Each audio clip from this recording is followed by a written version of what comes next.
Right, you're currently studying at the London Actors Workshop in Covent Garden at the moment.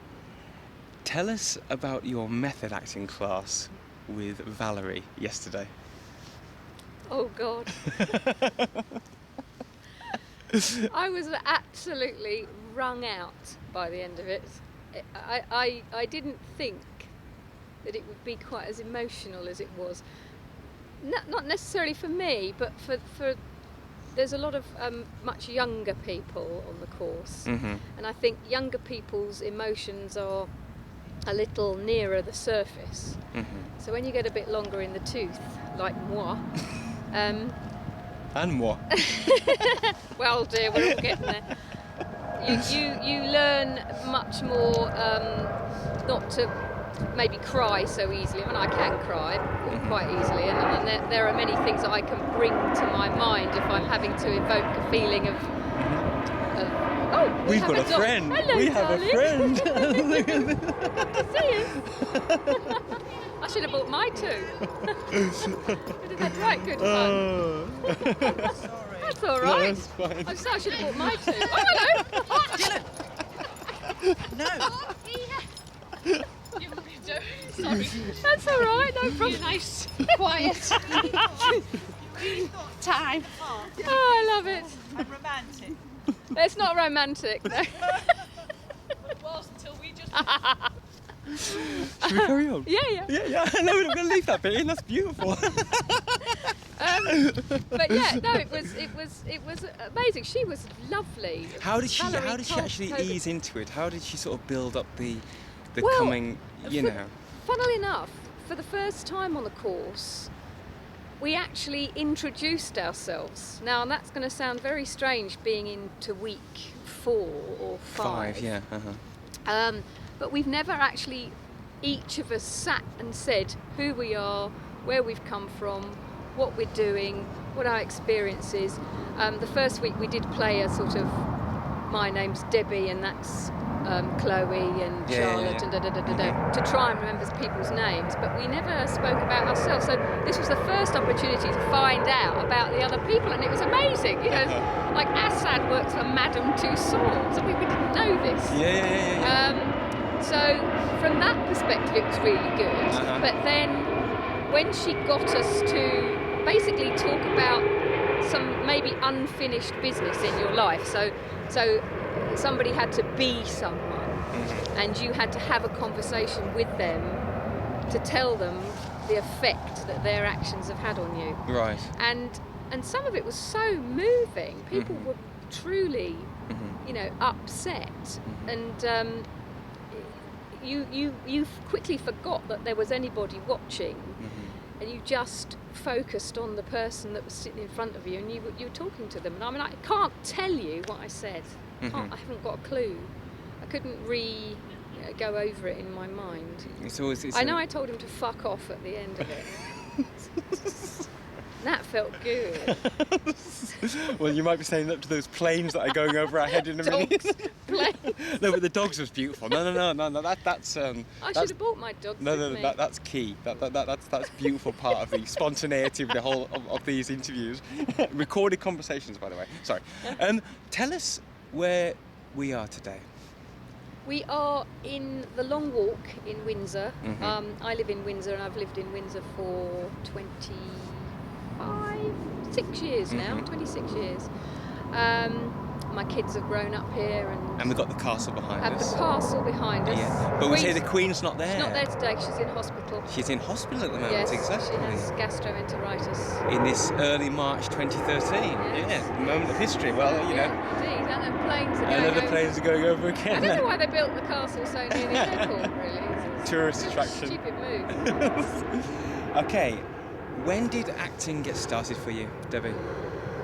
Well, I never really did anything when I was younger. We didn't really have a sort of drama-y type of schooling, really. Although when I was in junior school, I remember we had to do some improvisation, and I played a photographer at a wedding, and I was trying to take photographs of all the family, and I was having this improvised dialogue with them, and the drama teacher broke down in hysterical laughter, said stop there, went out and brought the other drama teacher and said do it again, and I went, well look, I can't remember what I did. I just made it up. So like by accident? No. I kept asking them to smile, and I said something like, you've all got faces like clenched buttocks. Because we always used to think Jack Palance had a face like a clenched buttock, you see. And he thought this was very funny. And so I liked that. I really enjoyed that. I thought, and I've always loved comedy. You know, I was a huge Monty Python fan. Yeah. I could always do accents as well. Talk about accents, but you know, when I was favourite comedies, just tell us a couple of those. I couldn't possibly come up with a favourite one because there's so many that I love. Yeah. I mean, I like Monty Python, I love Miranda, I love Derek. The new one. I just think that's beautiful. With Ricky Gervais? Yeah, beautiful. Did you like The Office and Extras? Well, I loved The Office, and I loved Extras. You know, and I know that you can say that sort of to the camera, you know, humour's been done. Oh gosh, yeah. But Spinal Tap. It's still Derek. This second series of Derek is just so moving, and it's beautiful. Yeah. There are some exquisite moments in it, as well as being very funny. And I love the way that they do portray the older people. Yeah. And they actually have a life. And there was a beautiful one the other day where they were playing, obviously, old cine films of themselves. So you'd have a shot of an old chap sitting in the chair thinking, and it would play a cine of his life when he was younger. It was clearly him. Well, yeah. I hope it was. Yeah. And that was really lovely, and I loved that. But I've always loved. My dad's a huge. I remember the first time I ever saw Abigail's Party as well. I just thought that was brilliant and roared, and all Mike Leigh stuff, Nuts in May and Secrets and Lies, and I love all that. Do you think comedy's as rare as it used to be? No, I don't think so. It goes with the times, doesn't it? I think it. Things are cyclical. Things go around, and things come around again. I mean, I love Miranda. I think Miranda's hysterical. So more dog walkers. We got another car. They're loving us. Yeah, exactly. Hello. He's going to pop his leg up. Is he going to get? Oh, yeah. All right. Hello, lovely. You see that's one of those Labra something or others, isn't it? It's like they're mongrels, basically. If in the old days your Cocker Spaniel had got out and mated with a poodle, you'd go, oh my God! But now they're like pedigree dogs, aren't they? They like cost about £1,000. Oh, he's back. Yeah, he's back. Off you go, come on. I've got him now, he's staying with me. Go and see Mummy, go on. Go and see Mummy. So yeah, I think comedy will always be. Things are funny, you know. I don't find everything funny. Yeah. You know, there are some comedies. I never got The Mighty Bush, for instance. It was never something that I found particularly amusing. I loved Smack the Pony and all sorts of things. Really. What acting experience have you had? So yeah, I was coming on to that. I was waffling a bit, wasn't I? No, it's cool. It's so been basically, a thoroughly entertaining few minutes so far. The opening few minutes has been different. I got into the IT world of IT in the late 70s. So I worked in IT before anybody knew what IT was. So people didn't understand what I did for a living because people didn't have PCs or anything. But I used to teach people to use computers, and I had customers, and I used to solve their problems, and was an analyst and did all sorts of stuff. So I got sucked into the corporate world and didn't think about acting at all.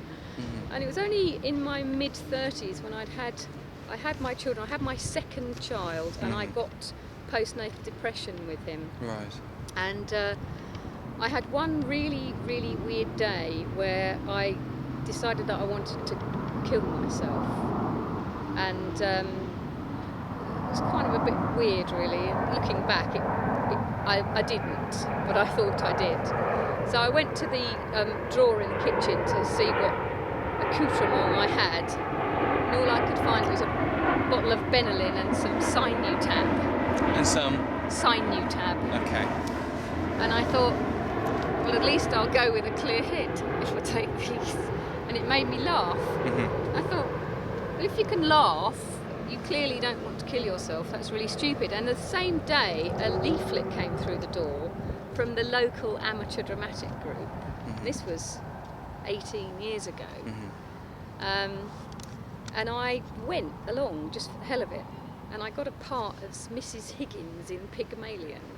And I just loved it. I just loved it. I'd never done anything before. And the review had said that even though it was my first time on stage, she was astounded to know that. And I just went on and on and on and on from there, and went into sort of bigger and better and more professional groups, and started doing a lot of community theatre, started doing stuff with professionals as well, professional directors and writers. I've done a lot of new writing, but theatre is my thing that I do really. I don't have very much TV and film experience. Okay. And in the back end of last year, I was made redundant from my job, and I just suddenly decided, I'm 53 years old, I'm going to give it a go. It's a crossroads in my life. It's something now that for the last 18 years has been my real passion. I'm going to do it. I'm going to give it a bloody good stab. And actually I have been working. I've done some short films, I've done some training films, I'm doing a lot of corporate role play. I play a mean GP. Tell us about this Wizard of Oz project. Yes, I've just been cast in a musical. It's an Easter production of The Wonderful Wizard of Oz, and I'm playing the Wicked Witch of the West and the Wizard of Oz. So it's an intensive week's rehearsal and then 2 shows a day. So that will be good. A lot of lines to learn? Well, I get the script tomorrow actually, but yes, there are quite a lot of lines. But I don't mind learning lines. I don't have a problem with learning lines. I will do in 10 years. I don't now. Dream role. Well, it's interesting because I really like new projects and creating things that haven't been before, that you can't really compare. But I guess, I guess we've all got these sort of dreamy roles. I mean, I'd love to play, this is really silly, isn't it? I'd love to play Mrs. Johnson in Blood Brothers. I would love to play that. What is it about that part that you find? I just love the musical. I've seen it quite a few times. I hate to say I don't know it all that well, but Oh no. God, you like? It's finished now. It's too late. Really? It's on for years. Oh, we've got no, another dog. I've got another dog. They love me now. Well, you kind of answered the question I was going to ask next, really, because I was going to say like stage or TV and film, and you said that you were more like attracted to the stage. Well, stage, yes. Only because that's what I know. When you're on stage, how does it feel? Oh, if you've got a part that you can just immerse yourself in, I can't really describe how it feels. It's just the biggest buzz in the world. And it's like when you're doing a run of something, it's like your other life doesn't really exist. You just sort of go through the motions until you get to the theatre. And then when you get to the theatre, the people that you're with and the people that you're working with become your family, and you get a real bond with people. Did you do much musical theatre? I have done. I wouldn't... Sing any songs? Oh yes. Yeah? I mean, I've played... I actually won an Outstanding Actress in a Musical award for playing Viv Nicholson in Spend, Spend, Spend. Spend, spend, spend. Yeah, I've recently done... played Hold Me, Touch Me in The Producers at the Theatre Royal Windsor. I just done Into the Woods playing Cinderella's stepmother. But, you know, although I can sing, I'm not a singer. And therefore I would never market myself in the musical theatre side of things. Okay. I'm a sort of actress who can sing. Yeah. And there are so many fantastically brilliant people, you know, out there. How dare I even compete or try and compete with them, really? What would be the pinnacle for you as a performing artist? I don't have a hankering to be famous. I do not want to be a celebrity. I just want to earn a decent living doing something that I love. So I wish they still did sort of repertory theatre where you're sort of touring around doing, you know, 8 shows a week somewhere. I'd love to have a go at that. I suspect it would be very hard work and very tiring. But, you know, there's so many things in provincial theatres, and I don't necessarily want to go in the West End, and, you know, I just love acting. And the good thing about the amateur world, you know, there's poles apart amateur world. You get the, you know, really bad stuff, and you get some fantastic stuff. And a lot of professionals still do amateur work. But I've forgotten what I was going to say. Is that plane? I'm sure a bit of wee came on my head. Oh yeah, it's United Airlines. I just want to act, and therefore I would love to just be in a successful play, playing a great part. Hobbies and interests outside acting? Well, I've got 5 children, 2 of my own and 3 stepchildren, but they've been my stepchildren for a long time. So, and I've got a grandson as well. So I love seeing them. I just like all the normal boring stuff, really. You know, cooking and walking the dogs. Holidays? I can't afford a holiday. What do you like? I'm an impoverished actress now, mate. I've got 4 kids who've been through university. I'm bled dry. I'm wrung out. I've got nothing. What does acting do for you, Debbie? Well, hopefully, shortly it will provide me with a living. But in terms of emotionally, it's just a very fulfilling, fabulous thing to do. It's hard to put into words, really, without sounding sort of trite. You know, I've been doing it now for 18 years, and I just can't imagine not doing it. It's a bit like, you know, needing a drink. In fact, since I've gone professional, I've never done as little acting. And I miss it. Yeah. And the trouble is, I can't do any amateur shows at the moment. There are so many that you know, I'd love to go for, because, you know, if any work does come up, you have to be able to go for it. And I wouldn't want to let anybody down. No, of course. So I'm actually missing acting, really. Okay. Which sounds a bit strange. No. 5 topical questions. Topical questions, FTQ. Your favourite album? I don't have a favourite album. I think asking someone to say what their favourite album is like trying to predict the weather over a 10-year period, because your tastes change. It depends on my mood. But my favourite all-time band is, everyone, viewers, you'll never have heard of them. No. Steely Dan. Steely Dan? Yes. Okay. Steely Dan. Tell us a little. Because I'm an old person. Tell us a little bit. Steely Dan was set up by 2 chaps called Donald Fagen and Walter Becker. Are they American or English? American. Right, gotcha. Sort of a jazzy influence. And the last album, actually, I people. I mean, I love all sorts, because having young kids Introduces you to... it keeps you in touch. My son's quite into Biffy Clyro. Mm-hmm.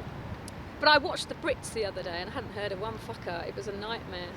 Apart from Robbie Williams, who was in the audience, and I think Taylor Swift did. Did Adele do something? Adele, yes, I've heard of. Oh yes, I've heard of her. But in terms of the people they had performing, yes, I'd heard of them. But in the categories, the people who were nominated, I was like really struggling. And I didn't care. I just think you can't know everything and like everything, and you know. When you get older, what do you think might be your motto? I already am older, but when I think somebody said something once which I think is quite true. Let the plane go by. They said let the plane go by. In your life, you must let your planes go by. No, they said sorry, I'm so cold. They said growing old happens, but growing up isn't necessary. And I think, I have a fairly young outlook on life.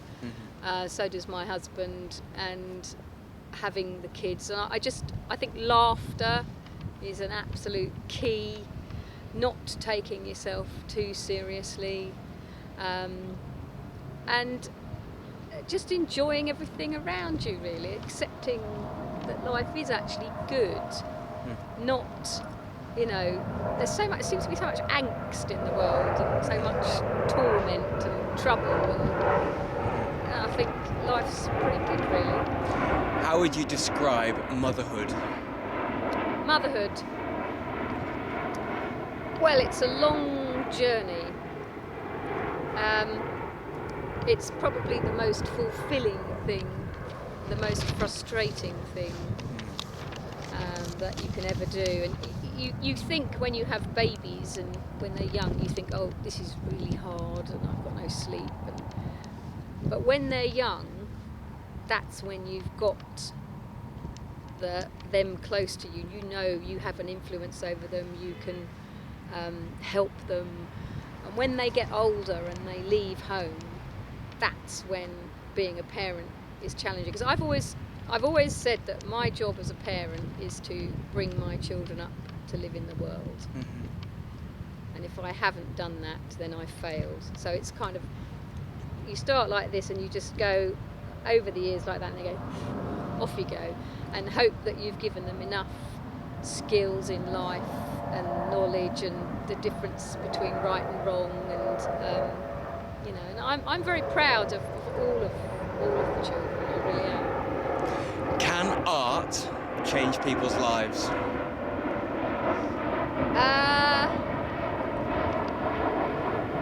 It's an interesting question.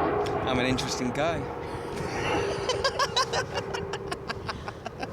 Well, I guess, yes.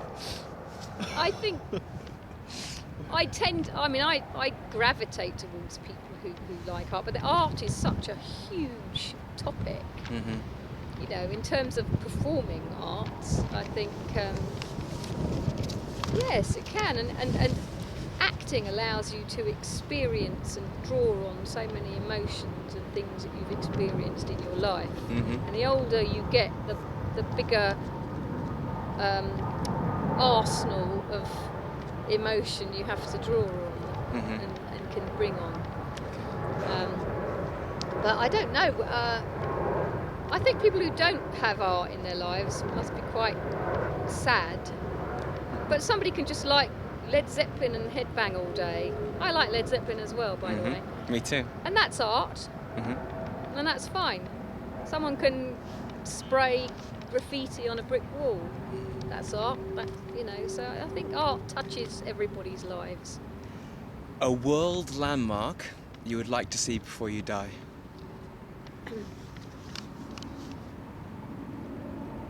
Good God, I don't know. What image came into your head? What image? It's strangely enough Mount Rushmore.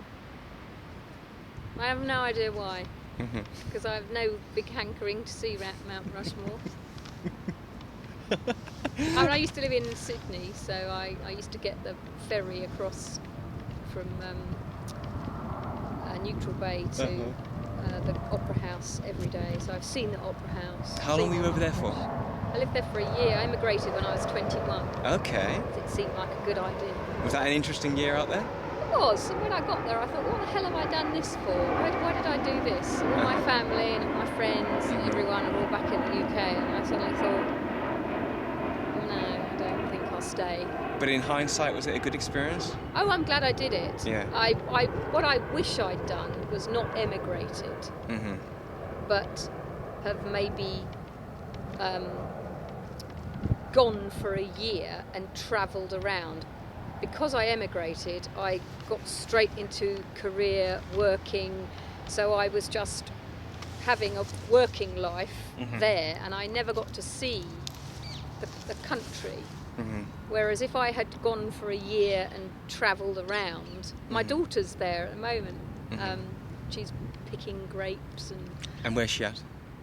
she's in New South Wales, but she's been in Brisbane. Not quite sure where she's going next, but she keeps being promoted in the grape picking. Oh. Yeah, she's inside now rather than in the hot sun. Well, you'll have to show you have to send her this video. I'm sure she'll love it. Yeah. She might Okay, right. It's Mother's Day this coming Sunday. It is. So I thought have a little. We went to the shop earlier, didn't we? We went to the shop earlier, didn't we? Oh, bless and we you. only found a little. We found a But little I'm pot. not your mummy. No, just let's have a little look up to the camera. Isn't that nice? This is nice. You're welcome. Is it a cyclamen? I don't know what it is. No, don't look at the price I tag. wasn't looking at the price. It's lovely. Thank You're you very welcome. much. And there's Rich. your- Oh, and my lolly. Yes, your lolly as well. What is this called? It's the Lovey's Lucky. No, sit back a little bit. You're too close. That's it. No, we can see your face now. No. It's the Lovey's Lucky Lolly. Lovey's Lucky Lolly. So it's like a little good luck charm. So okay, but Thank you. Thank you listen, very much. we've had the breeze. Hopefully, it won't interrupt too much with this. We've had dogs running around, and we've had planes going around. So, but it's these videos are about realism and capturing the moment as for what it is. What it is, exactly, and beautiful moments. I hope the profession is very kind to you. Thank you Debbie, very much. and may great roles come your way. Thank you. Thank you.